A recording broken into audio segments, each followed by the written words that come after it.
Hey, Meredith, how are you? Good. How are you doing? Good, thank you. Good. Whereabouts are you right now?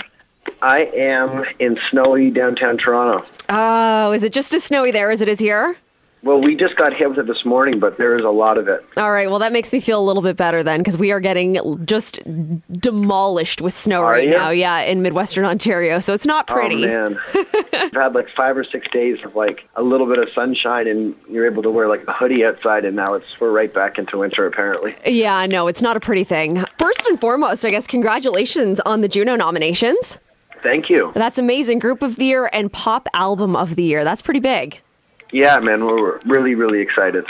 I have to ask, does one of them hold more weight than the other to you? Is there one that's just a little bit more meaningful, or do you look at them both equally?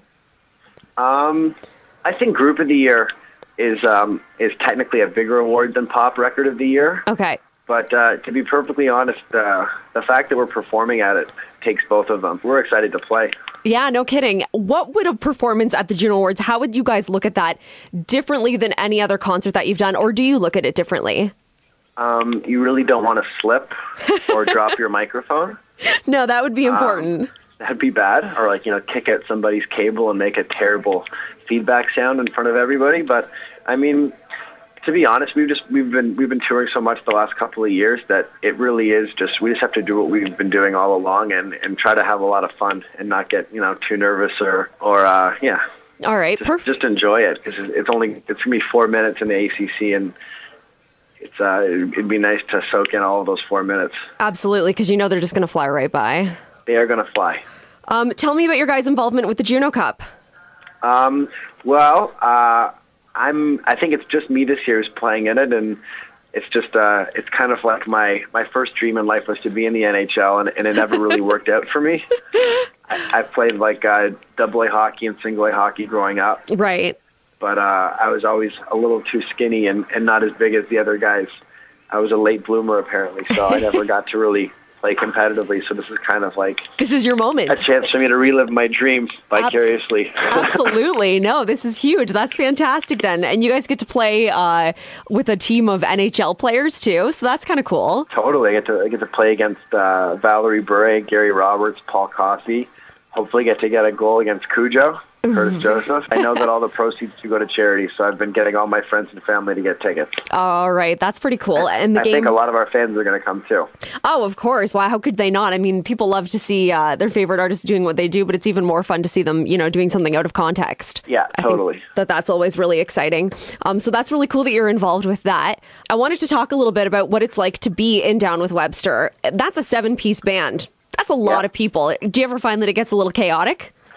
Yeah, I mean, it's at this point, I feel like it's kind of organized chaos, but I mean, it's 7 people, and on our bus, it's 12 people, 12 guys for that matter. I just think you have to get really used to, being patient and accepting that your personal space is everybody's personal space. So, right, it's definitely been an adjustment, but I think we're all just kind of we're used to it by now. It's like being a litter of puppies or something.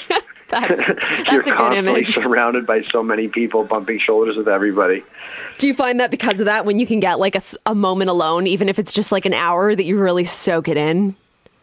Yeah, I mean, there's the nice thing about having so many people in the band is that, if you're not getting along with 3 or 4 of the guys, and you can go hang out with another 3 or 4 of them. Yeah. So since you guys have sort of, started to climb the charts and everything, and you're doing so incredibly well, what is the most rock star-like experience that you guys have had, or just you personally? The most rock star-like experience. One of those moments where you're like, yes, this is so badass and rock and roll. We did a couple of like all-night recording sessions with Timbaland down in Miami at his studio, the Hit Factory there.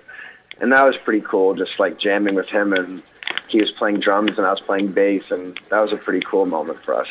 That would be really cool. And it's funny that you bring up Timbaland, because if I'm not mistaken, I read that both him and Gene Simmons, of all people, expressed interest in signing you guys to their labels, and you didn't sign with either one of them.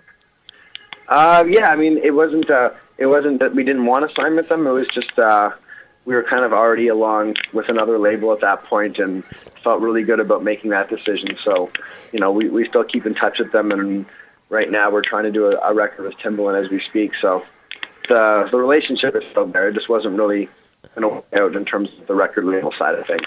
That's really cool, though. I think that it speaks volumes about how widely you guys appeal to, a wide audience as well, though, because, you have someone like Timbaland, who is easily, one of the kings of hip hop. And then you have Gene Simmons, who's like a rock god. And it really speaks to the fact that you guys, you aren't just one genre. You cover a lot of ground. It's funny. I've never thought about it that way, but it's true. Those guys are on like the complete opposite end of the spectrum. Yeah, it's really cool. And I think that it just speaks volumes for how diverse your music is and how you do cover both genres. I thought that was really cool when I read that. So kudos to you guys. My last thing, I do this with everybody that I interview. It's a game where I'm just going to yell out certain words and you're going to say the first thing that comes to mind, okay? Got it. All right. Justin Bieber. Legit. Charlie Sheen. First thing that comes to mind. The first thing that comes to mind? Yep. By winning. Facebook. Extremely important. Japan. Tragic. iPad. Useless. Chris Brown. Apologetic. Very good. All right. Well, thank you so much for your time, Tyler. Good luck with everything at the Juno Awards, with the Juno Cup, with the performance, and good luck with those nominations, too. Thanks so much. That was fun.